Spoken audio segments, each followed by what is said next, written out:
জলঢাকা নদীর চর থেকে উদ্ধার হয়েছে হাতির দেহ। চাঞ্চল্য ছড়িয়েছে নাথুয়ায় এবং সেখানে যে ঘটনা ঘটেছে, স্থানীয় বাসিন্দারা প্রথমে হাতির মৃতদেহ দেখতে পান, পরে ঘটনাস্থলে আসে বন দপ্তর এবং পুলিশ। কি হয়েছে ঠিক জানবো, কথা বলবো আমাদের প্রতিনিধি রাজা চট্টোপাধ্যায়ের সঙ্গে।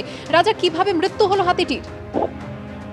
দেখো, কিভাবে মৃত্যু হয়েছে এখন পর্যন্ত সেটা পরিষ্কার নয়। বন দপ্তরের আধিকারিকরা ঘটনাস্থলে গিয়েছেন, বিভিন্ন রেঞ্জ অফিসাররা ঘটনাস্থলে পৌঁছেছেন।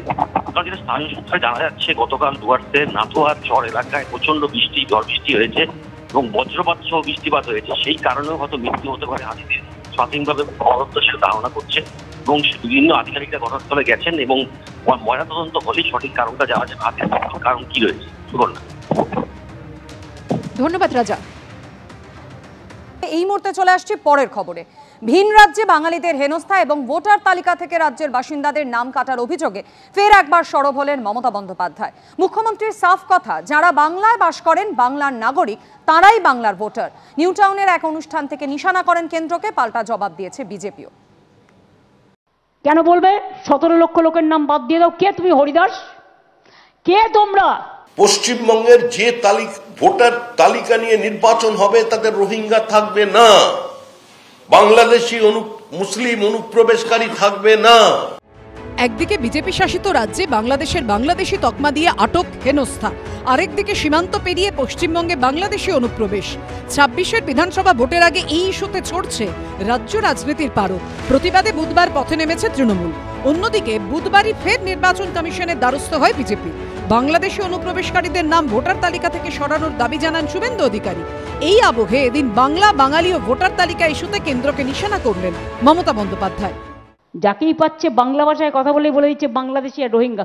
কোন মানুষ ভোট দিতে পারবে কি না পারবে, যে ইন্ডিয়ান সিটিজেন সেই ভোট দেবে। যারা বাংলায় বাস করে, বাংলার নাগরিক, কেন তুমি তার নাম কাটবে? সে কোন কাস্ট, কোন ক্রিড, কোন রিলিজিয়ন, কোন স্টেট, তোমার দেখার দরকার নেই। They are very much voters of Bengal. মুখ্যমন্ত্রীকে পাল্টা জবাব দিয়েছে বিজেপি। সম্পূর্ণ সংখ্যাগরিষ্ঠতার জোরে আজকে বাংলাদেশি মুসলমান অনুপ্রবেশকারী এবং রোহিঙ্গারা আজকে তাদের অধিকারকে এখানে প্রতিষ্ঠিত করে ফেলেছে। এই তৃণমূল সরকার শুধু দেশের আভ্যন্তরীণ নিরাপত্তার সঙ্গে সমঝোতা করেনি, এরা চরম ইসলামিক মৌলবাদী ফ্যাসিজমের কাছে আত্মসমর্পণ করেছে। মুখ্যমন্ত্রী যদি মনে করেন যে নির্বাচন কমিশনের এই প্রচেষ্টা পিছনের দরজা দিয়ে এনআরসি কে ফিরিয়ে আনার একটা প্রচেষ্টা, সেটা তিনি মনে করতে পারেন, কিন্তু তারপরেও বলছি মনে করাতে কিছু এসে যায় না। 21শে জুলাই তৃণমূলের শহীদ সমাবেশ। তার দুদিন আগে রাতপোখালে রাজ্যে আসছেন নরেন্দ্র মোদী। তার আগে বৃহস্পতিবার নিউ টাউনে এক অনুষ্ঠানে একাধিক প্রকল্পের উদ্বোধন করেন মমতা বন্দ্যোপাধ্যায়। সেই অনুষ্ঠান থেকেই নিশানা করেন কেন্দ্রকে। একটা নোটিফিকেশন করে বলছে বাংলা ভাষায় কথা বললেই তাদের ডিপোর্ট করে দাও, ডিপোর্টেশন। কেন? ওরা জানে না বাংলা ভাষায় কথা বলার সংখ্যাটা সারা এশিয়ায় দ্বিতীয় আর সারা পৃথিবীতে পঞ্চম। আমার এখানে যাদের নিয়ে যাওয়া হয় মজদুর, তারা স্কিল মজদুর। তারা না থাকলে তাদের কাজ হবে না বলে নিয়ে যায়, দয়া করে নয়। আর আমাদের এখানে 1.5 কোটি বাইরের স্টেটের লোক এখানে কাজ করে।